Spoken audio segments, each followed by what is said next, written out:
تو کویر مگه برنج هم میکنن؟ بله شما برید خوب میشه آجا. وضعیت آب خوبه اینجا؟ امسال هم ماشاءالله. خب مسافرم زیاد میاد ها؟ زیاد. دست شما درد نکنه. خواهش میکنم. اون کیه آقای؟ اینا نون محلیه. خیلی هم خوش اومدین به روستای گردشگری ازمقان. الان میخوام خورشت کلم و مخصوص روستای ازمقونه براتون طبخ کنم. انشالله که خوشتون بیاد و اگر تونستین درست کنین به ذائقتون بیاد. این گوشت گوسفند خورشت کلم. بله. الان این گوشتمون مراحل که رسید آب و جوش میاریم، آب جوشونده میریزیم داخل خورشت.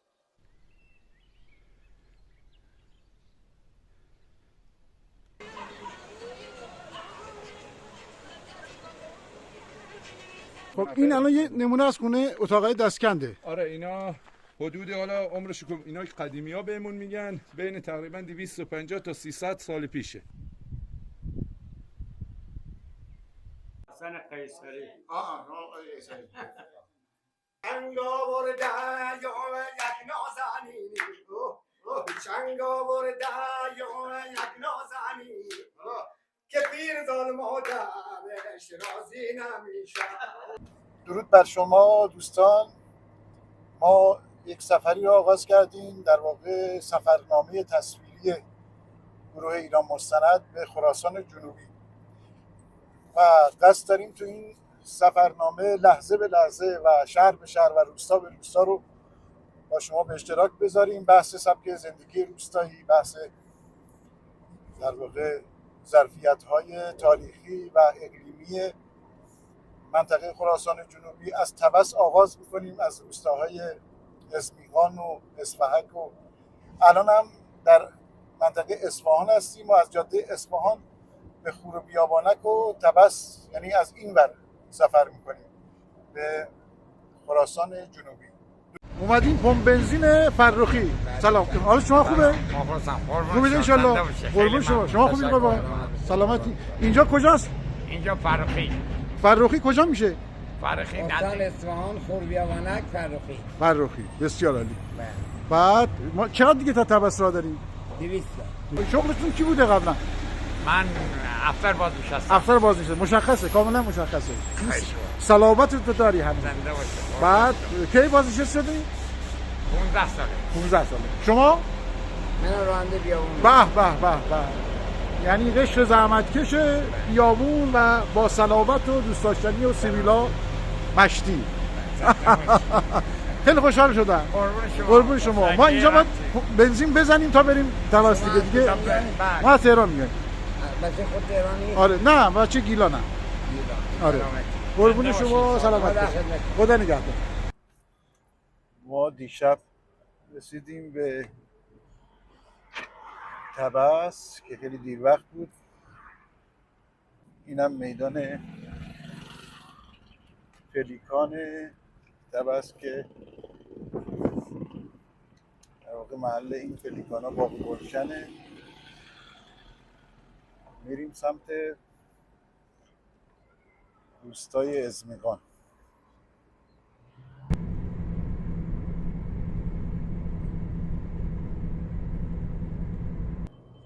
40 کیلومتر که از طبس به طرف بهردوست حرکت میکنیم سمت راست، سمت کوها تابلوی روستای ازمیغان رو میبینیم که 12 کیلومتر هم همین مسیر رو باید بریم تا برسیم به روستای ازمیغان.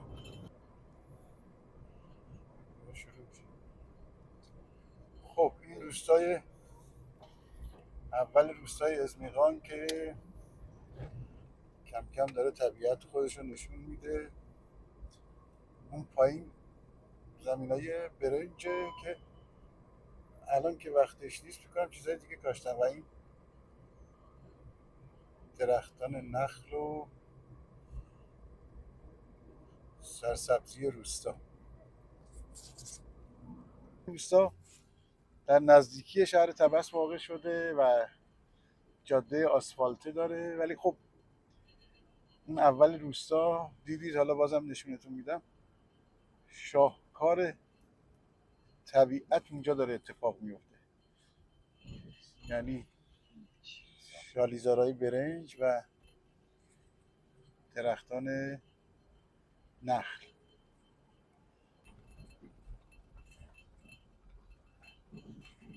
ورود ممنوع. برای چی ورود ممنوعه؟ توی کوچه ماشین رد نمیشه. آها. خب اصلا نباید داخل روستا راه بدین ماشین. دیگه نه، حالا از کوچه از من آخر روستا اونجا خانه ها بالا. آره. بعد مردم اینجا قبول کردن که بحث گردشگری رو داشته باشن. بله. خوبه برای بله خوبه، درآمدزاست. بعد اینجا چی داره ازمیقان؟ ازمیقان رودخانه پر آبی داره، محل شالیکاری و درختای نخل و باغستون داره. ولی این داستان برنج و نخل چیه؟ اینجا هواش منحصر به فرده. هم خرما و برنج به پای هم محصول میده. برنج شما از ما شمالیا بهتره یا نه؟ برنج ما چمپای. ما که میگیم برنج شما ویش بهتره، برنج ما اتربوش بهتره. چون ارگانیکه. امروز میبینیم دیگه. بفرمایید خدمتتون. قربون شما. اینجا مجموعه دارین؟ بله، من خودم اقامتگاه دارم اینو بالای روستا.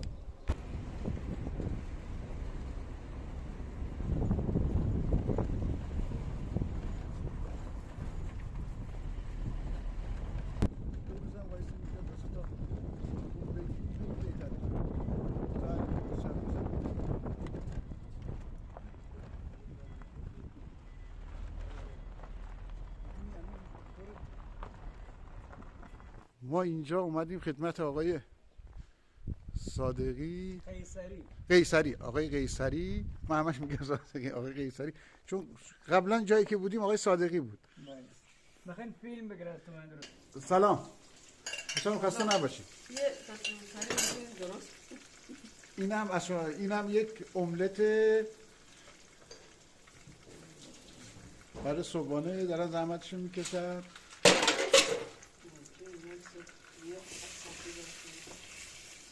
گوجه رو میریزید اول آبش بره، بعد بله اول آبش بره، بعد دیگه نمک و فلفل و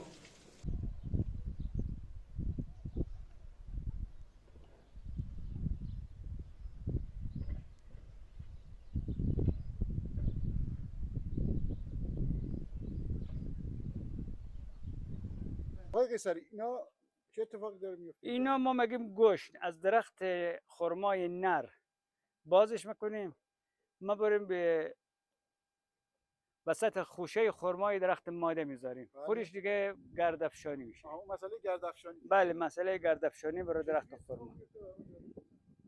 این همینطور که ما بریم ما این خوشه خرما رو باز میکنیم و خوشه که باز شده تازه، بله خوشه که تازه باز شده اینو بازش میکنیم اینجور، این بالاش بگذاریم که گردش بی بله گردافشانی از نزدیک نه داشت بوده. بله اینا دیگه گردش رو گردافشانی مرا باعث مرا که بار های درخت. این چند مدت طول میکشه؟ این دیگه هست تا گردافشانی که تمام مرا خودش دیگه میریزه از درخت. چقدر طول میکشه مثلا؟ تقریبا یک هفته. بله. بعد خودش میریزه زمین دیگه خوشه خرما هم گردافشانی شده دیگه. بعد دیگه تا فصل خرما. بله. بسیار عالی. فصل پاییز منجر بوده. یه شاخه‌شو چجوری ما باید ببریم تهران؟ اینا ریشه‌ای باید باشه. قلمه که الان دیر شده. ثبت شده قلمش دیره. دست شما درد نکنه. اون چیه آقای؟ اینا نون محلیه. اینا شم نونه. یعنی اونایی که شکل کوکوئه اونم نون محلیه. اونا با میگیم چلپک. کلپک چیه؟ چلپک. نون روغنی. بله. بسیار عالی. دست شما درد نکنه. بفرمایید. چلپک. بله، نون روغنی محلیه. از آرد گندمه؟ آرد گندمه با تخم مرغ و با روغن حیوانی. بله. مثل همین کوکو درست میشه دیگه.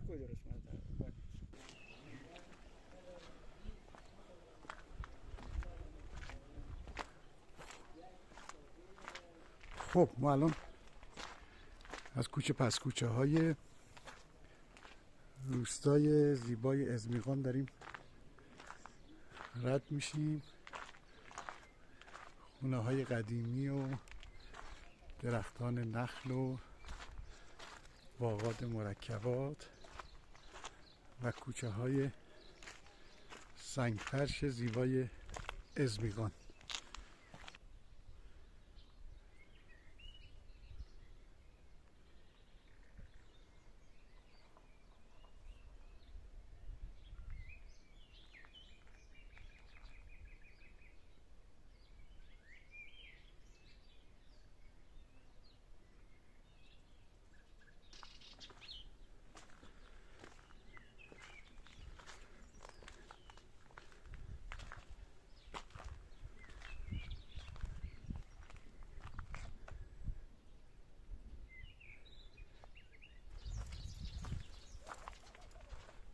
باغ‌های روستاست که انواع سبزی‌های محلی و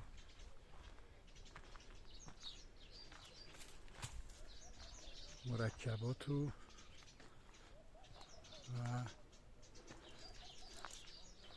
درخت نخل.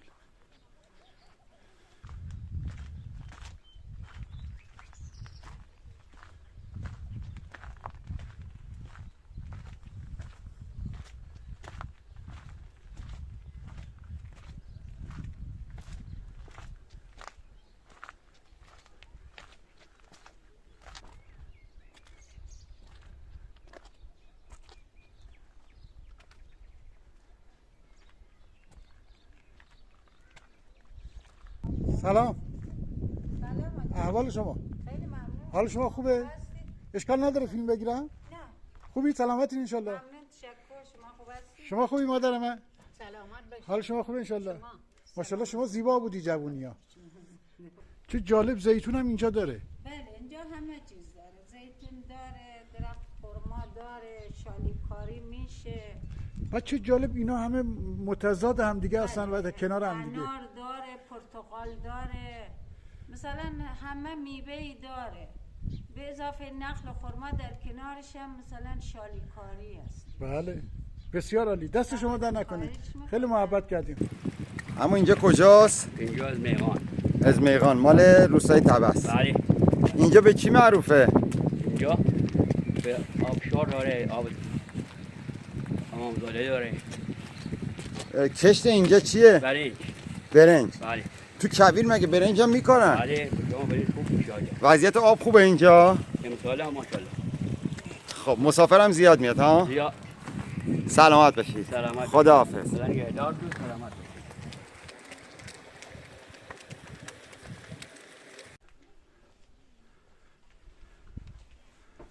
سلام. خوبی داغ سید؟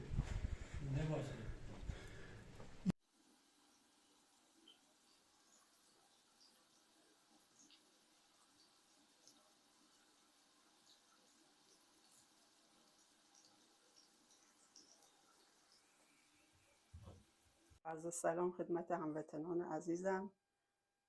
سال نو تبریک میگم خدمتتون و طاعات و عباداتتون قبول باشه. خیلی هم خوش اومدین به روستای گردشگری ازمیغان. الان میخوام خورشت کلم و مخصوص روستای ازمیغان براتون طبخ کنم. انشالله که خوشتون بیاد و اگر تونستین درست کنین به ذائقتون بیاد. این گوشت گوسفند، خورشت کلم. بله. الان این گوشتمونه. گوشت گوسفندیه. بله.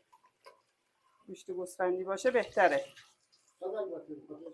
آره. میذارم روی اجاق.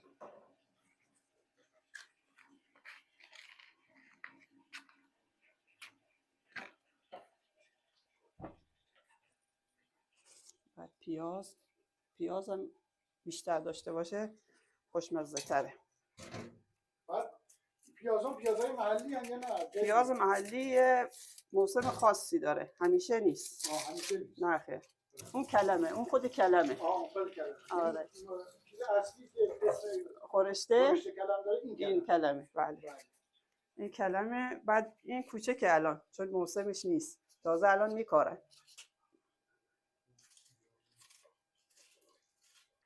بعد پیاز ادویه میریزیم داخلش، ادویه فلفل سیاه. فلفل سیاه. بله. یه ادویهش فقط همین فلفل سیاهه. دیگه ادویه دیگه نداره. آها، یعنی پس ادویه خاصی نداره. نه خیر، فقط فلفل سیاه. این ظرفتون ظرف مسیه؟ مسیه، بله. چه جالب. به مخصوص خورشتمونه، برای خودمونم که خورشت میخوایم بذاریم همین ظرف مسی استفاده میکنیم.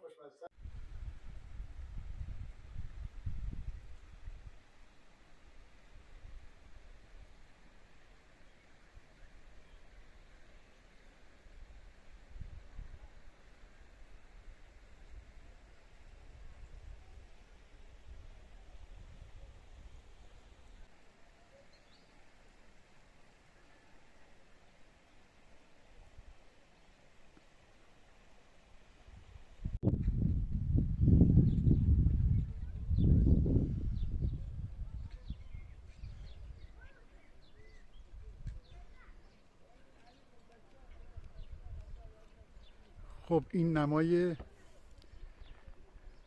کلی روستای ازمیغان در طبس خراسان جنوبی میبینید که در پایین تصویر زمین‌های شالیزار برنج که البته الان خشکه و فصل کاشتنش نیست و در میانم درختان نخل و اون وسط هم باغ‌های خرما.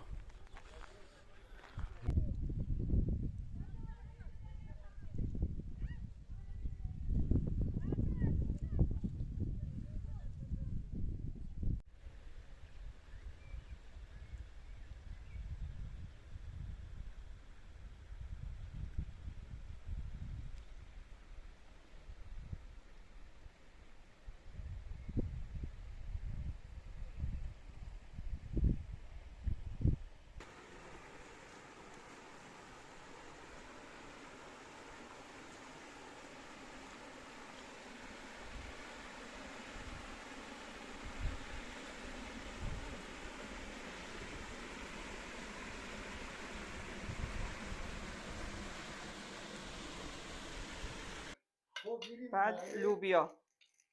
این لوبیا چیه؟ لوبیا قرمز. لوبیا قرمز. بله.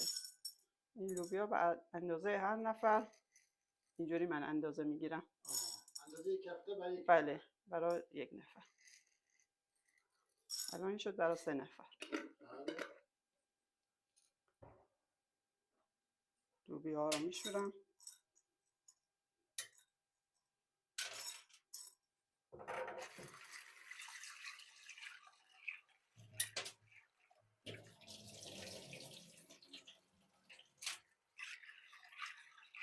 در همین که پیازمون با گوشت تفت میخوره لوبیا هم بهش اضافه میکنیم. یعنی همزمان که بله. پیاز رو یه ذره تفت می‌کنه لوبیا هم بهش اضافه میکنیم. اینجوری از آب بگیرم بهتره، چون اگر چیزی داخلش آره دیگه جوش اومد، در حال جوشه ما شعله‌اش رو کم میکنیم تا پیازمون قشنگ پخته بشه با گوشت تفت بخوره. پس دوستان دقت کنید پیاز رو سرخ نکردن، پیاز رو همزمان ریختن توی گوشت. بله. آب و ادویه و ما اینجا برای فقط چلو گوش پیاز رو سرخ میکنیم. برای خورشت دیگه همینطوری. بله، چون سرخ کردن زیاد خوب نیست، از روغن باید استفاده شه. جوش بخوره که پیازا له بشه. بله، له بشه. به قول ما له بشه با گوشتا تفت بخوره، بعد اون موقع دیگه ادامه‌شو میگم.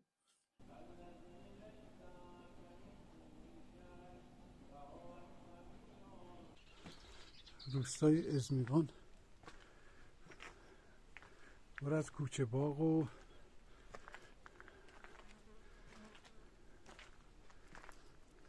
دیوارهای کاهگلی زیبا، درختان نخل و مرکبات بسیار جالب و دیدنی.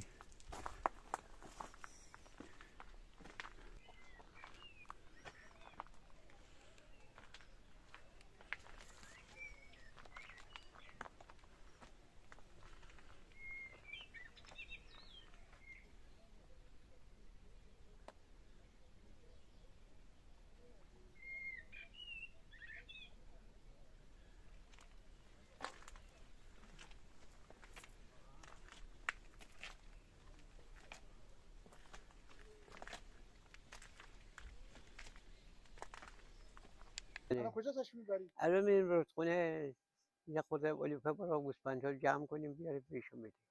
کار کشاورزی رو دام دارید؟ بله کشاورزی بودم داری. بعد علوفه خوبه اینجا، آب و هوا خوبه؟ بله باباش متعارفه، خوبه، همه چیز عمل میاد. خرما، انار، انجیر، بسیار عالی. برنج. آره. بله برنج کاری هم این هست. چه جالبه این برنج و خرما و کنار هم دیگه برای خیلی جالب. به خاطر که روستا لیلاقیه، آب خوبی هم. آب خوب هم داره، آب شیرینه.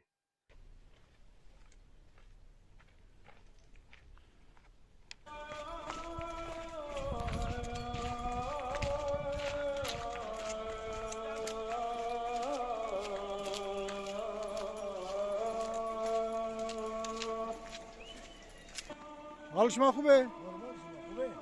اثر باغ میای آره؟ عید شما مبارک. آره از باغ. چی میکاری؟ الان که سکوی اجاره میدیم به کسی بره. الان که چیز خاصی درخت داره. خدا قوت.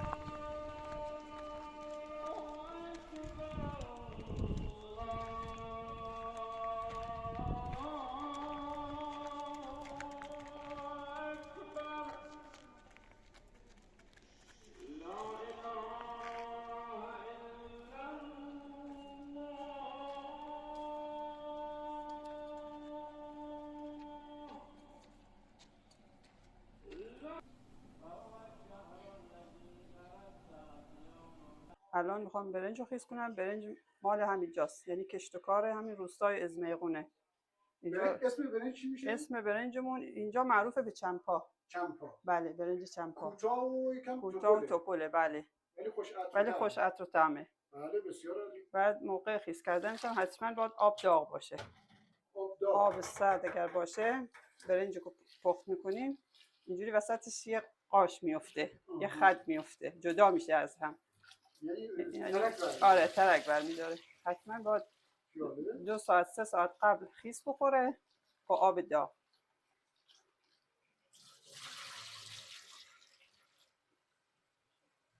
اینجا روستامون 4 فصله، هم خرما داریم، هم برنج داریم، انگور، مرکبات، انجیر، انار، خرمالو، پرتقال و نارنج بله، لیمو. یعنی خانم بدید من هیچ جای دنیا آره نمیشه این همه نعمت فراوری کنم تو دل کویر. تو دل کویر. آبش هم که همیشه هست. به خاطر همون وجود آبش و بله. کوهستانی بودنش. آبش هم این نیست که مثلا ما بگیم یه ساعت آب مال اونه یه ساعت مال اونه، نه. آب هر کی هر چی دوست داشت میبره برای مزرعه‌اش. اینقدر هست که یعنی بله. یعنی آبش نه ساعتیه نه وقت میخواد، مثلا هر کی مثلا هر اندازه خاص وقتی که مزرعه‌اش زمینش آب خورد بعد میده به نفر بعدی. بله. خب خانم بگویید که اینجا برنجش خاصیتش اینه که حتما با آب گرم هم هست. خاصیت برنج اینجا گرم هم هست. بله. سردی نیست گرم. نه با آب داغ میذاریم 2 ساعت خیس. 2-3 ساعت بعد خیس بخوره. خب غذای ما در حال غذای ما در حال هنوز تفت خوردن به قول ما. ما در این مرحله بهش میگیم تفت. بله. یعنی 1 ساعت دیگه کار داره تا تفت بخوره. ما همون چیزایی که قاطی کردیم همون هست دیگه. بله همونه. بله. یه آب قوره است که اون مراحل آخره. نزدیک. یه نیم ساعت به اون که خواستیم دیگه زیرشو خاموش کنیم آب قوره بهش میزنیم. این یعنی الان میره تا 2 ساعت بپزه؟ بله. نه هنوز ربشو نزدم. الان آبش که تبخیر شد بعد من رب گوجه فرنگی بهش اضافه میکنم، یه تفتی میدم، آب جوش میارم جدا میریزم روش، دیگه شعلهشو کم میکنم تا 2 ساعت 3 ساعت دیگه که خوب با هم طبخ بشه، اینا پخته بشه. بله. بعد آخرم دیگه آب قوره رو بهش اضافه میکنم. آب قوره؟ بله. ترشیش آب قوره است. ترشیش آب قوره. بله. دیگه تایی که آماده بشه. دست شما در سلامت باشید. خانم بعد آب لوله‌کشی اینجا آب چشمه است؟ بله از خود چشمه میاد. بله. بعد یکم آب شوره اگر نه شوربه. ما الان قضیه کلم رو داریم آماده می‌کنیم. بله. برنج نمک رو بریزم. نمک برای برنج. بله. حتما باید برنج رو که خیس میکنیم روش نمک بریزیم چون تو آب کشی برنج هم بیشتر. این که نمک زیاد زدیم من که آب کش می‌کنیم. بله. قد نکشه، قد بکشه بعد نشکنه برنج.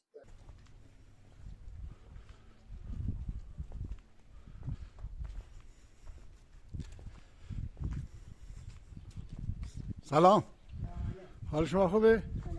قول بخیر. سلامت باشین.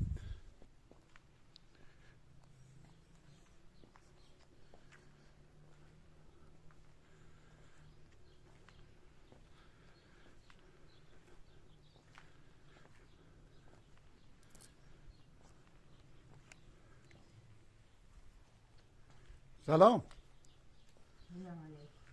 خوبی مادر من؟ سلامتی انشالله. آفتاب گرفتی ها؟ کدوم تیه؟ حال شما خوبه؟ الحمدلله. شما خوبه؟ سلامتی انشالله. کدوم تیه؟ من از جایی اومدم. مسافره؟ آره. مامی خانه؟ آره. نیستن؟ شما مردی یا زنی؟ جا؟ ها؟ مردم. مرده؟ آره. نیستن اینجا؟ برو خیلی خوب. سوال تو بیختر گرده نبود. خوبی مادرم، حالت خوبه؟ بله. سلامتی انشالله. برو سلامتی با هم مانه پیچی میشه بود. چرا؟ تی خلافتی نبا بید خدا. انشالله که سلامت بید خدا برو. خدا که سلاح دیده زمین گیره نکنم من حق.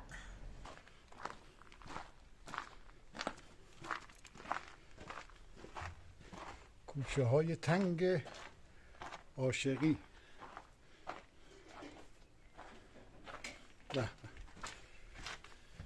و کوچه های پله‌ای.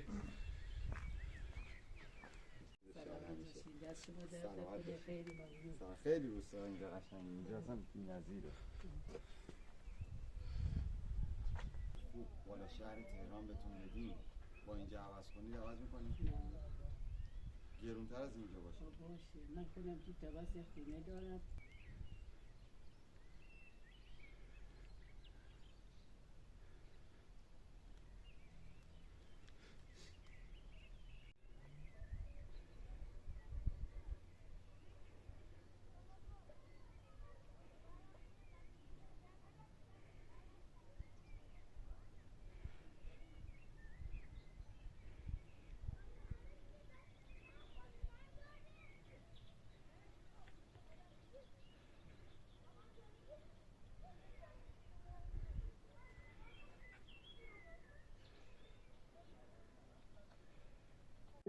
کلممون رو میریزیم داخل.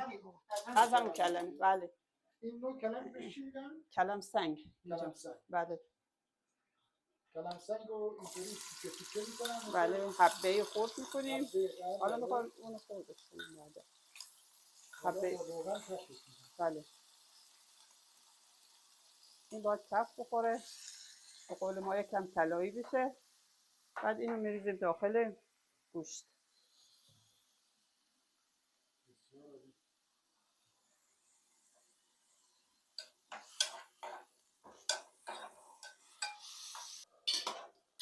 اینا دیگه داره تفت میخوره.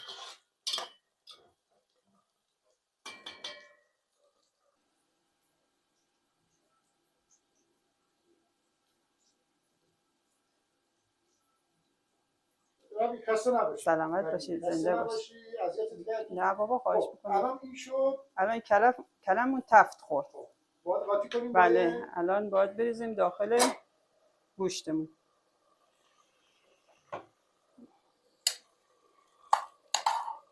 این روغنش رو نمیریزیم. این کلم سرخم میشه دیگه تو آب وا نمیره. نه دیگه. بله. روغن شما میگید روغن بشه. بریزم. 20 ثانیه. هم می‌کنم ما فکر کنم دیگه اصل غذای ما تموم شده. بله، دیگه الان ربم بهش بزنم. رب گوجه فرنگی.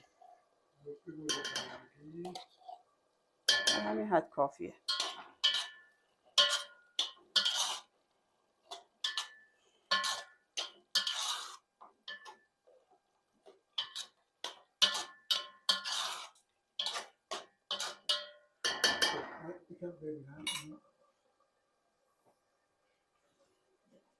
چند بود بجوشه تا آماده بشه؟ این الان آماده خوردن میشه 3 الی تا 4 ساعت. الان 3 ساعت. 3 ساعت. چون یه ساعت الان تپ شده. بله. 1 ساعتش که رفته 3 ساعت دیگه. 3 ساعت دیگه این آماده میشه. نیم ساعت قبل از که آماده بشه آب قوره رو میریزم. بله. برنجم که خب دوستان میدونن، دست شما درد نکنه. سلامت باشید. می‌بینید تا آماده شد برای از کشیدن میرسید خدمتتون.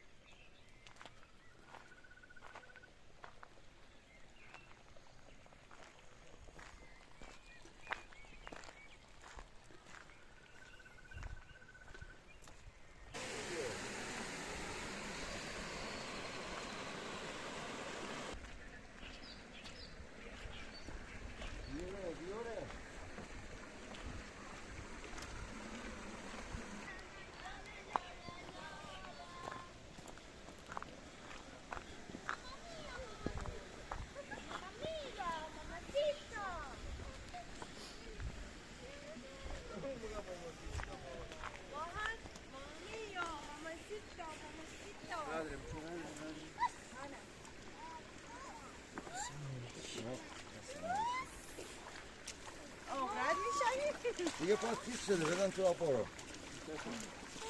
حالش جمعه که خیلی بری تو آب.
خانم بدی من چون بگونم شما مثلا هم هنرمندید هم زنده باشید. لطف دارین شما. هم ظرفیتش هستم که با مادر شوهر خوب بودید یا نه؟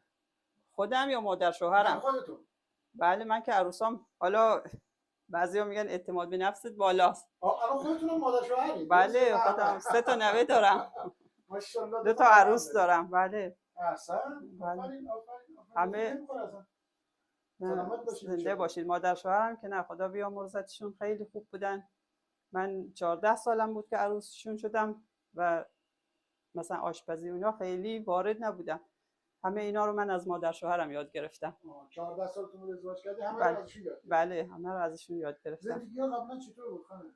زندگی ها مثل حالا که خیلی بگم الان خیلی ناز و نعمت بیشتر شده، برق هست، وسیله مثلا بخوای رفت آمد برای شهر و اینا هست. اون موقع ما نه، ما سالی یه بار میرفتیم مثلا خود تبس برای بخوایم وسیله چیزی لازم داشتیم بخریم. حالا مردا ممکن بود مثلا ما یکی دو بار برن، ولی وسیله خیلی یه واند بود.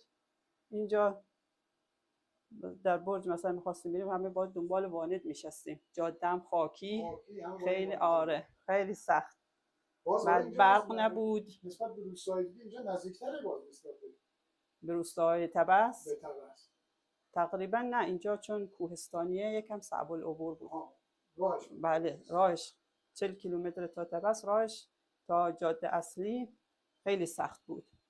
آب کتری جوش اومد، من آب رو بریزم داخل گوشتم.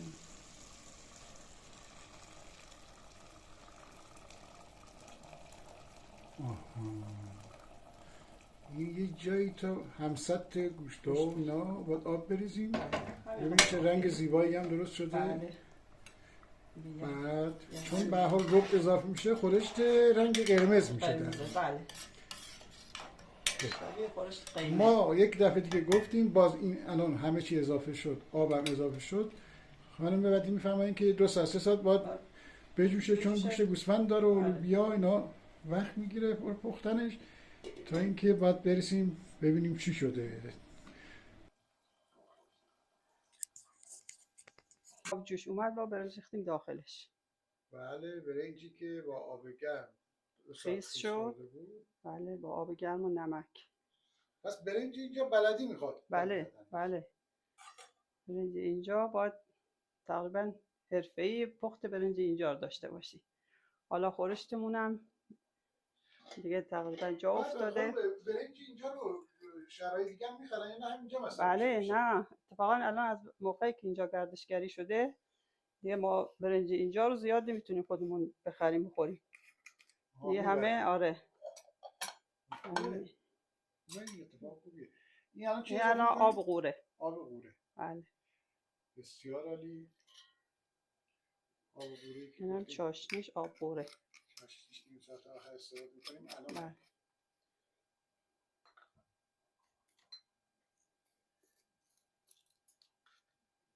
نمکش دیگه الان. نمک هم دیگه به دلخواه و بله، ذائقه شما چجوریه ذائقتون؟ شوره شیری؟ بی نمکتر باشه.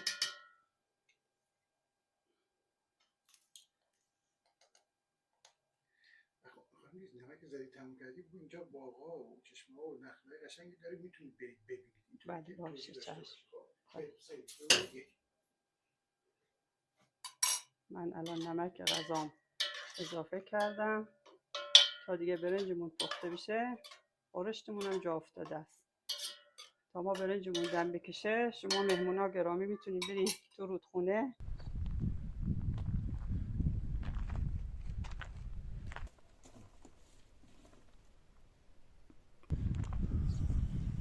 خب ما الان میریم سمت خونه ها و اتاقای دستکندی که در روستای ازمیغان از سالهای بسیار دور به یادگار مونده. مردم در این خونه ها زندگی میکردند و اموراتشون میگذروندن. اگه دقت کنید داخل در سینه این صخره‌ها حفره‌هایی میبینید که خونه های دستکند بوده و حالا از این دوستمون بپرسیم ببینیم قدمتش چقدر بوده. و اینجا در اطراف در وسط این کوه ها زمینای کشاورزی بوده که اینا زمینای شالیزار برنجه. اینی که این بغل کاشتن الان کلزاه و جو و گندم. من میخوام آسیابش رو پیدا کنم ببینم آسیابش کدوم بوده. خب آقا قاسم از دوستان ما از اهالی روستای ازمیغان، درود بر تو قاسم جان. خب این الان یه نمونه از خونه اتاقای دستکنده. آره اینا حدود حالا عمرش که اینا قدیمی‌ها بهمون میگن بین تقریبا 250 تا 300 سال پیشه. آره ولی ساکن تا 60 سال پیش اینجا ساکن بودن. یعنی تا 60 سال پیش هم ساکن بودن. آره ساکن بودن. اینجا زندگی میکردن. بعد این خونه این اتاق برای این احتمالاً برای احشامشونه. آره اتاقی هم بوده اینجا. زمین پایین نمیره. نه بابا نه. الان برای احشام استفاده میشه، قبلا برای خونه بود اینا دیگه. قبلا آره همش خونه بوده. اینا بعدش که مردم از اینجا کوچ کردن احشامشون رو باز اینجا میبستن. تو اینا نگهداری میکردن ازشون. هنوزم استفاده مثل انبار اینا میشه. آره دیگه برای انبار کاه و اینا استفاده میکنه. و سقفای دقیقاً دستکند، شاید میزون و خوشتراش و زیبا. بعد جالبه اینجا میشستن بیرون چه ویوی قشنگی داشته آقا قاسم. نگاه. آره سرسبزم بوده. اینا حالا موقع شالی کاشتن ان شاءالله نشا و شالی بیا. اینا الان زمینای برنج دیگه. همش اینا زمینا برنج. آره. الان چی کاشتن که فصلش برنج نیست؟ الان گندم کاشتن. آره کوزا کاشتن و گندم. این اتاق دستکند برای کسی بوده که ورودیای زیادی داشته، بسیار بزرگ بود و اینا کشاورزای منطقه که آب هدایت کردن. اونجا بریم؟ خب بریم یه خونه دستکند دیگه بگیریم. اونطوری که دوست ما میگه قدمت حدودا 300 ساله داره، باید در بین اواسط صفویه و قاجار باشه، ولی تا 60 سال پیش هم میگه سکونت داشتن.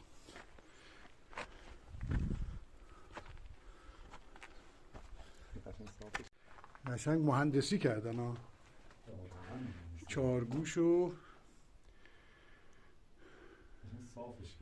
بله.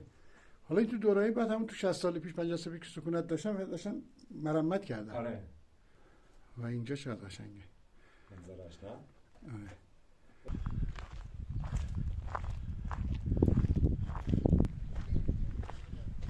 خسته نباشی. خوبی؟ بیل میزدی به زمین، چیکار میکردی؟ چی کاشتی این دفعه؟ خیار بکشتم. پیاز کاشتی؟ خیار سبز. به به خیار سبز. تا زمین بعد بره برای برنجکاری دیگه. بله باید زمین بخوایم برنج بکاریم خزانش باید 2 ماه دیگه نشا کنیم. بله. خسته نباشید. بفرمایید یه استراحتی کنید.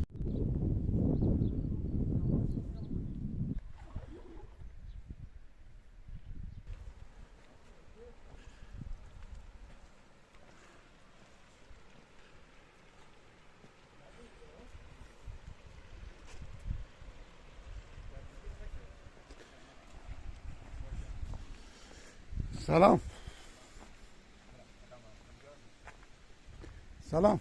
درود بر شما. خوبی؟ حال شما خوبه؟ خسته نباشی. به به چه تفرجگاه زیبایی پهلوی باغ کلزا و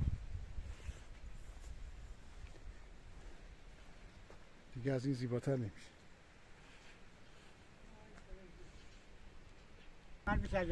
بعد این اتاق دستکندار رو صحبت میکردی مال چند سال پیشه؟ تقریبا 200 سال بیشتر. 200 سال بیشتره تقریبا بله. بعد شما میگن تا 60 سال پیش هم اینجا زندگی میکردن؟ بله. خودتون اینجا زندگی میکردین؟ بله بابام اینجا کشاورز بود، مال 1 نفر بود اینجا. ما ارباب بود، مال ارباب بود. اینجا مال 1 نفر بود. مال 1 نفر بود، 2 تا دهقان بودن. بقیه دهقان بودن براشون کار میکردن. مثلا ما بگیم خر داشتن مثلا. بله. زمان قدیم ماشین خود نمی‌اومد اینجا. بله با الاغ به حساب حمل نقل میکردن. و بالاخره از همون زمان قدیم هم برنج میکاشتن اینجا؟ بله از زمان قدیم برنج میکاشتن اینجا. پس خیلی سال برنج میکردن. خیلی. و به خاطر آبی که داره و حال اینجا برنجکاری کم زیاد معلومات نمیره. کم و زیاد هم نمیشه. نه. همش همین اندازه. همین اندازه میاد. خب تا حالا فکر کردین که این آب از کجا میاد؟ از کو میاد بیرون دیگه. از کو میاد. از این بر حساب کو دره از اون بر دره. این آبی که تو کال جنی هم میره از همینجا میره؟ نه همین گیا. همینه. آره توی مسیر دیگه. همین کل مال همونه. وابسته به همونم آب مرا همونجا. یه آواز برای ما بخون. من خوندن متن. و اینم یک باغ زیبا.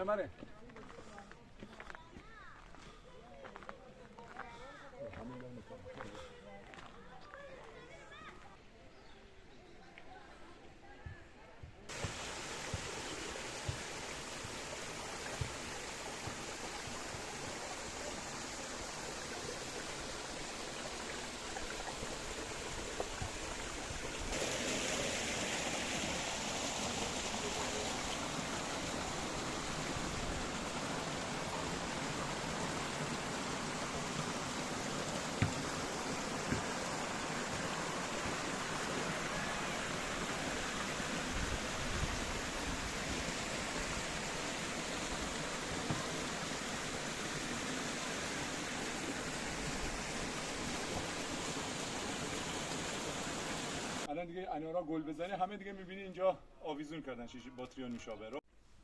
خب حالا میریم که ببینیم دستپخت خانم ودیعی بسیار کدبانو و هنرمندانه. به به به به، میبینید که همه چیز اینجا ارگانیکه. بله. خب آماده شد خانمه؟ بله آماده است. الان این برنجمون دم کشیده. بله به به.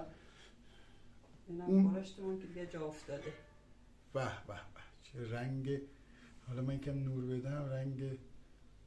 خب حالا میریم سر سفره میکشیم ببینیم چیه داستانش. اینم که زلش گذاشتیم. به به به.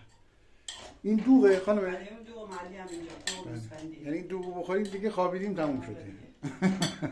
این نون خشکی. نون خشکی. بله. نون تو تبس بهش نون ترد هم میگن. آره نون محلیه دیگه. بعد اون رو سبزی میزنین خانم؟ بله سبزی کنجد. بله بسیار عالی. این معروفه به سالاد شیرازی. سالاد شیرازی. ولی خب همه جا ساخته میشه. چه خوبم در اومد خانمه. بله. واسه بگی شک داری؟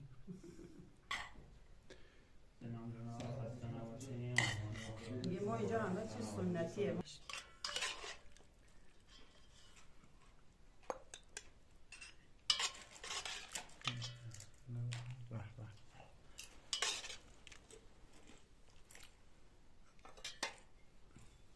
بسیار عالی.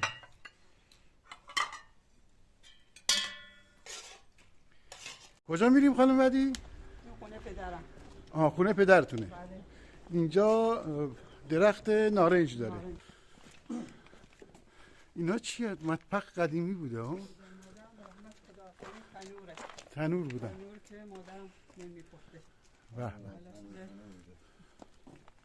به. بفهم. سلام. سلام. احوال شما؟ حال شما خوبه؟ خوبه قربان. سلامت باشین ان شاء الله. خواهش می‌کنم. سلام. خسته نباشید. خوبه؟ زنده باشین. خوش اومدین.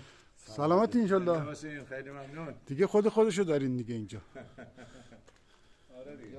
بوی عطر بهارنارنج خیلی زیاده تو این منطقه هندوستان. من گلای بهارنارنج. درخت پرتقال اینقدر بو نمیده. این پرتقال بغل دستش پرتقاله. پرتقاله ولی خب عطر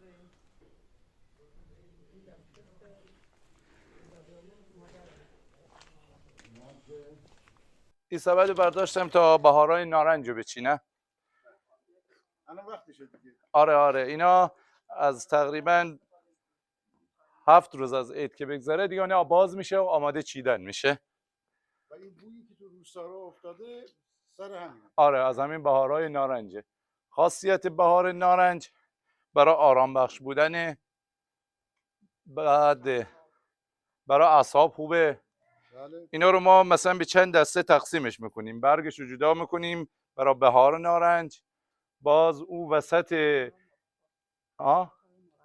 آره برای مربا نارنجش میکنیم. این وسط گلزرده رو وسطی رو برای چای میذاریم، برای دمنوش که میخوایم آره بذاریم. بعد باز ایناش که بسته است ما بهش میگیم کرک.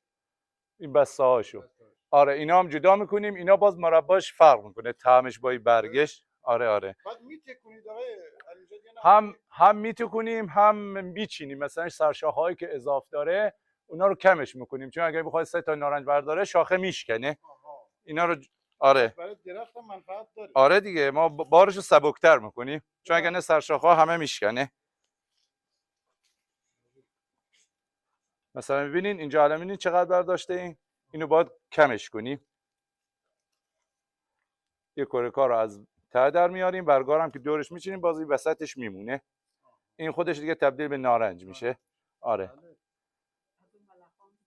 هماوری کردیم باز دوباره در میاد. اینا رو ببینیم. اینا دیگه از ته میچینیم که دیگه اینا تبدیل به نارنج نشه. اول صبح اینا خیلی بو داره. الان دم عصر بوش کمه. اگه نه صبح ما در رو باز کنیم کیف میکنیم دیگه از بویی که داره. آقای علیجاد بس مهمترین استفادهش هم مرباه. آره دیگه برای مربا و دمنوش برای چای. معروفه. آره همه جا استفاده میشه. درسته آره. ما از اون چیز داری مربای اینو داری؟ آره اینجا داری؟ آره بریم ببینیم. بله بفرمایید ما مرباش آماده کردیم. حالا وانچه‌شو نه دیگه نه همونجا بگیر نمی‌فهمم. سلام خسته نباشی. حال شما خوبه؟ به به به. سلام. چه کارا میکنیم؟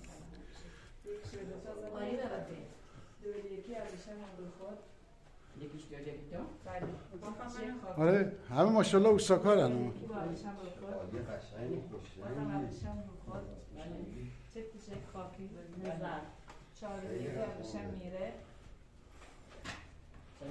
سویلم یا خاکی باز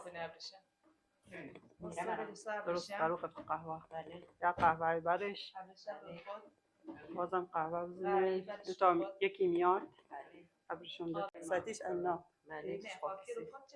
ابرشون هم یک ویل جاش دوتا خاکی برش بازم با آبی یکی میاد تا روی یک ویلو بازم با خاکی یکی میاد سر اول تا آبی برش میزنه با ابرشون میره آبی میاد آبی روی یک ولو. الان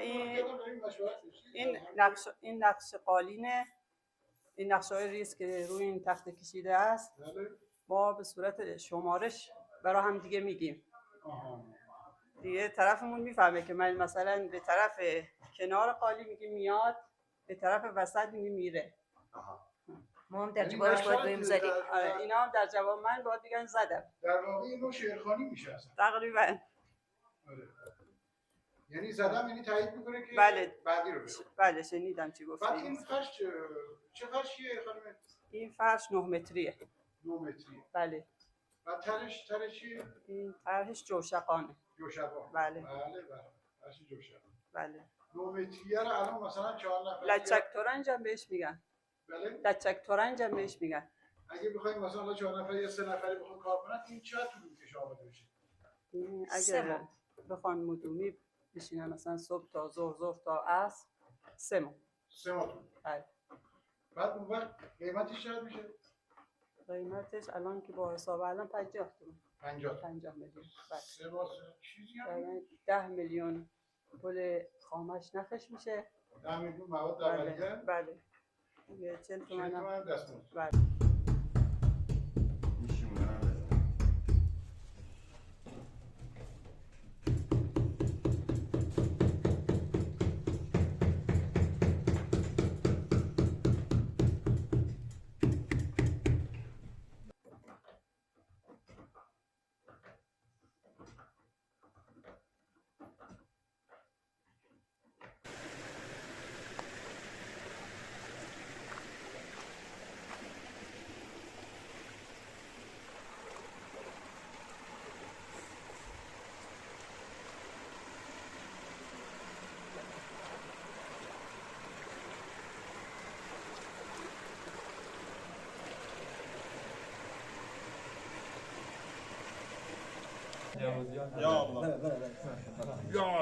یالا سلام علیکم. اول شما یالا سلام علیکم. سلام علیکم. حال شما خوبه؟ یالا سالمه. خیلی خوش آمدید. بفرمایید. سلام علیکم. خوش هستین؟ حال شما خوبه؟ سلامت باشین ان شاء الله. باشه. حالا دیگه کوشه تا بیدار کنید اینجا. همین دیگه کوشه باید بیدار کنید. خدا. شما وقتی بینه یاکلا. آفرین شما. در شما دار نکنه. آی مگای بزنه رای که غم دارای دل ما الله بزنه رای که دور است منزل ما آی بزنه رای مغابی نی بگردم آیامو تبری که دوست دارای گل من جوانی رفته و قدرش ندانی بسا پیرو کنن یاد از جوانی. آره جوونی‌ها چیکار می‌کردی؟ مگه بیا جونم بیا عمرم بیا پیش آی بیا جونم بیا عمرم بیا پیش آی توی خونه رویم در را کنیم پیش آی جوانم وای لبی دامخته شو آی لبی آمخته کی آروم خوده ماشالله نباشته روزی همین باقا بود؟ بیا جونم کی بی تو جون ندارم خدا دلی شادای لبه خندون ندارم آی اشاره میکنم دسته چپم را آی خدا کی دسته دیگر پنمون ندارم دیگر چنو گفتی که حرفا فریبو خدا همه در تای دلی در آشوخی بو آی چنو من در بغل تنگت بگیرم خدا فلک در عشر آسمو آفری گو اگر نمی تو خیلی با خیلی زنون کر خدا نمی تو چاره ملکی جون کر های اگر سفیر مر شمشیر بندن خدا نمی تو مرد پیرا پهلوان کر آی ببخشه برادر قدیمی ها مگن از زمان قدیم تو برگوی از زمان قدیم چه قدیم هم اومد که آبادی نبیدم که کوها براد گلا گتبن انقضا نه ای کار ما بدم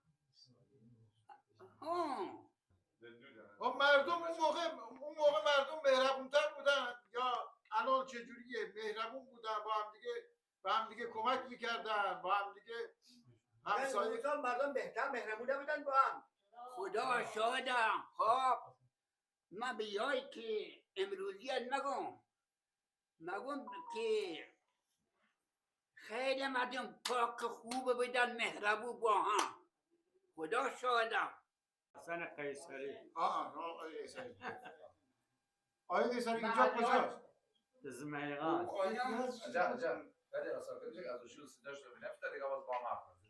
زمیغان اسمیغان بله میدونید برای چی میگن اسمیغان؟ دیگه قدیم ما پدرام از دیگه ما گفتن ازمیغان پشت در پشت همین ما گفتن ازمیغان روستای ازمیغان آقای قیصری بله آقای قیصری این قدیم یاد شب نشینی میکردن مردم بله شب نشینی میکردن قشنگ او قدیم به حساب یا خانه هاش اما یک کارگاه که بود بی‌وسعت بوده علیه میکردن از بلاش بیا خول با بود دوتاش میرفته یعنی چی؟ بر دوران نشسته بودن دیگه همین چی بالاخره حتی یک مثلا هر بار مگوتن چراغنی قدیم بعد سال هم 3 مرتبه مهمانی میکردن با هم یک مهمونی مگوتن مهمانی زمستون یک مهمانی یک هم مهمانی ماه رمضان سر مهمانی میکردن بعد مردم میرفتن نگاه نمیکردن چی داشتن یا چی نداشتن میرفتن بیش از حال هم دیگه آگاه میشدن نگاه او قدیم به حال هم دیگر بررسی میکردن الان ممکنه مثلا یک پیش آمده کرده من اگر همسیم بگردم که مثلا گشنه بشه حالیم نمره این سیره یا گشنه قدیم ما خودم بچه بودم وقتی که پدر مادرم یا شو مهمانی میکردن ممکن بودم 5 خانه رایی میکنن یا پیشقاب بریلی میکردن روشم خورش میکرد این برا فلانیو ببره الان یا پیش آمده کرده که نمیپسندن دیگه بیا که چیز مگر شاید بعد شه مثلا خواستی شاد بدن شاد بدن بله دری قلعه شما و درمان همیشه دریغ شما درمان نمیشه کسی هم در دل من پیدا نمیشه به چنگ آورده یا یک نازنینی به چنگ آورده یا یک نازنینی که پیر ظالم مادرش راضی نمیشه که پیر ظالم مادرش راضی نمیشه دری قلعه ده رو بفته دری قلعه ده رو بفته خودم سرخ و سفید یارم سیه اگر صد تا بیایم در کنارم اگر صد تا بیایم در کنارم هنوزم میرم رو باسیه هنوزم میرم رو باسیه از اینجا تا به پیش خیلی راحت از اینجا تا به پیش خیلی راحت